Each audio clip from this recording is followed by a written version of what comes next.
Action. Oui.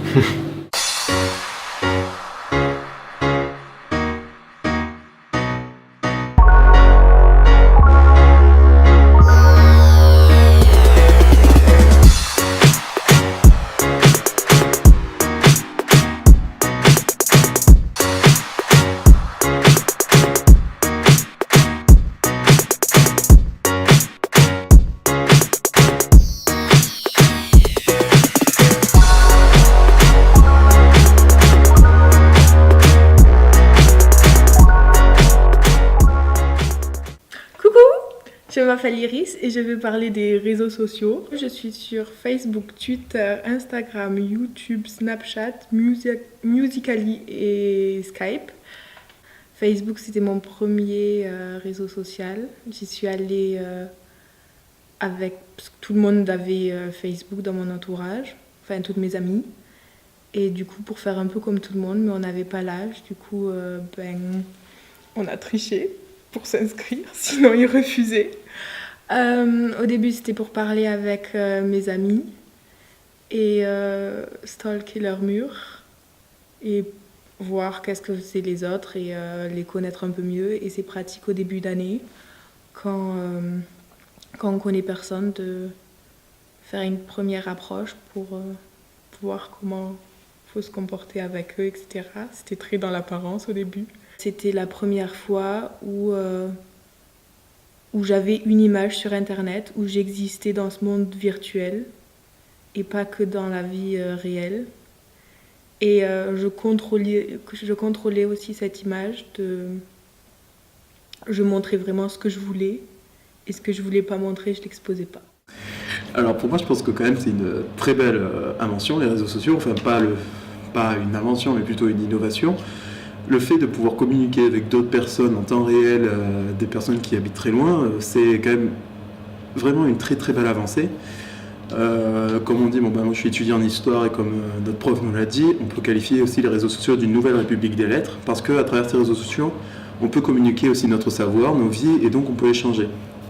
Donc moi personnellement je pense que c'est à travers un échange qu'on peut évoluer et du coup c'est vrai que voir toutes ces personnes qui peuvent communiquer entre elles c'est merveilleux. Bon après moi je sais que par exemple j'ai ma sœur qui est en Équateur et je peux parler avec elle en temps réel avec les réseaux sociaux.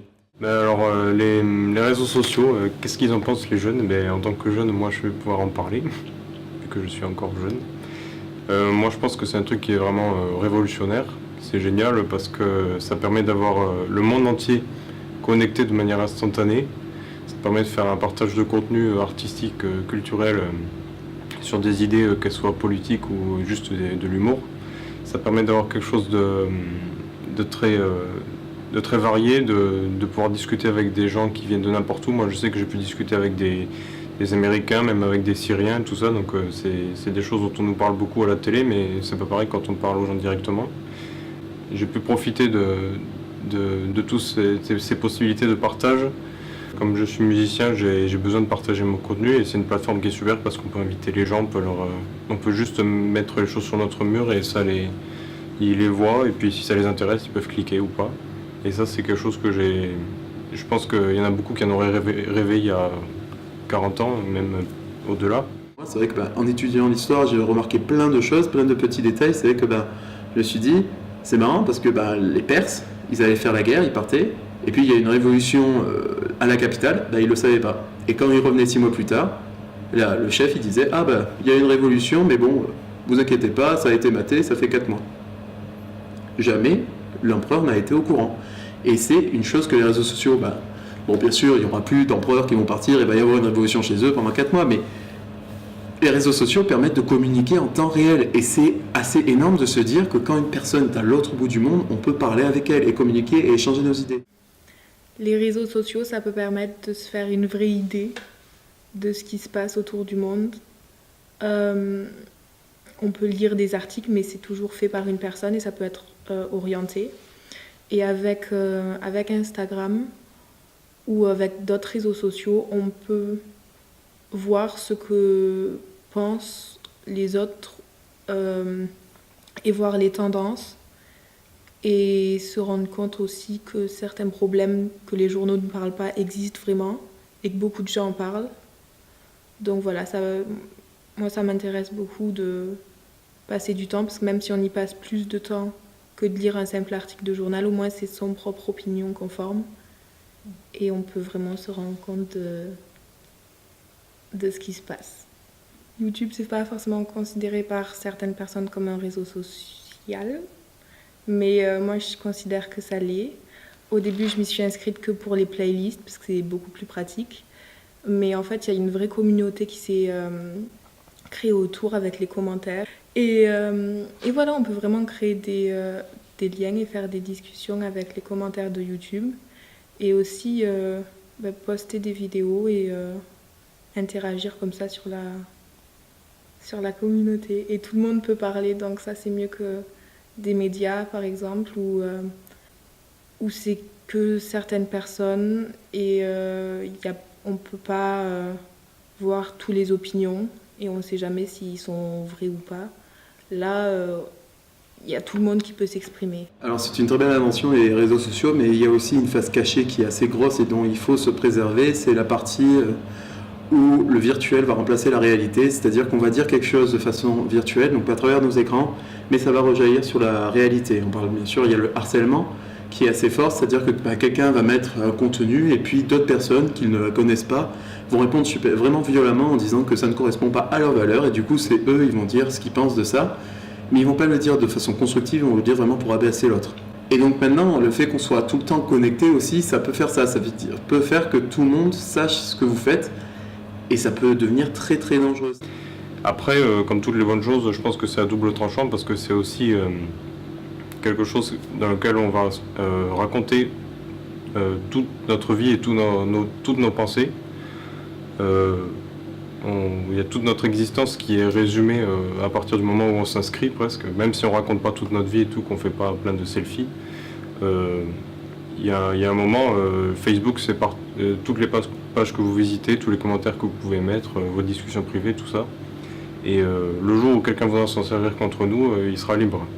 Et ça c'est quelque chose qui est dangereux, donc il faut se méfier. Après, tout ce qui est suivre nos pensées et nos habitudes, on va dire, c'est quelque chose qu'on peut déjà vivre à travers les choses qu'on va regarder, manger, où est-ce qu'on va aller avec le téléphone, il y a la localisation et tout ça. Je pense que les réseaux sociaux, ça rend la chose encore plus facile pour quelqu'un qui voudrait se servir de ces informations, mais je pense que ça sert à rien de les fuir non plus, parce qu'aujourd'hui tout est connecté, qu'on le veuille ou non. Je pense qu'il faut autant profiter du contenu que ça peut nous offrir, du contenu qu'on peut offrir avec et du contenu qu'on peut découvrir. Je pense qu'il faut toujours trouver des équilibres dans les réseaux sociaux. On peut y passer beaucoup de temps et au final ne pas vivre à côté. Par exemple sur Instagram, à regarder pendant des heures des vidéos ou des photos de gens qui font le tour du monde et qui sont sur des magnifiques plages, etc. Mais nous, au final, on est toute la journée à la maison devant un écran. Donc, on ne réalise pas notre rêve.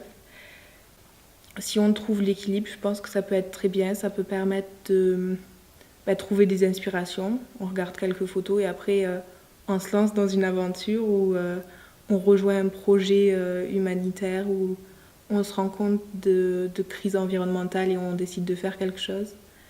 Et ça peut vraiment influencer. Du coup, on est au courant de ce qui se passe à l'autre bout du monde, toujours si on le veut, et si on choisit ce qu'on regarde. Mais pour terminer, tu vas terminer avec une parabole donc, de Socrate. Quelqu'un vient le voir et lui dit « Ah, tu ne sauras jamais ce que j'ai appris sur ton ami. » Bon, Socrate lui dit « Attends, avant de me le dire, on va essayer de passer ce que tu vas me dire par 3 passoires. La première, la passoire de la vérité. Est-ce que ce que tu vas me dire est vrai ?» Alors, il dit « Bah non, j'ai entendu dire. » Bon, d'accord, c'est pareil.